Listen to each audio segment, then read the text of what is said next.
Ca mică sunt închisă și nasul gros. Atunci cum ai născut-o? Da. Aia pe internet, pe șocos. Eu de la aia m-am uitat.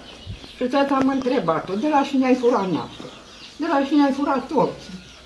Oh, Doamne, că mă somn. Mă vedeați dimineața. O dormit în mașină? Da, păi la leagănă. O leagănă, da. Și bine a făcut, că a dormit.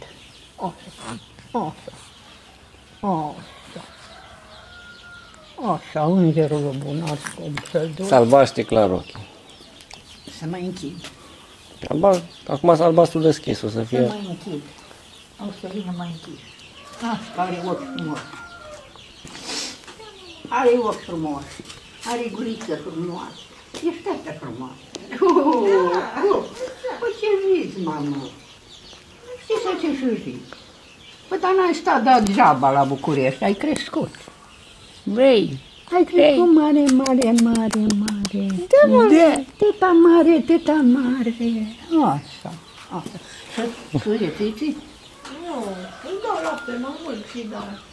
Da? Cu aparat, avem aparate, avem. Da, chiar de la lapte dată. Da.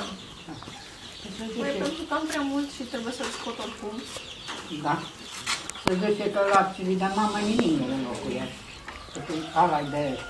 Mi-a venit greu și mi-a fost greu.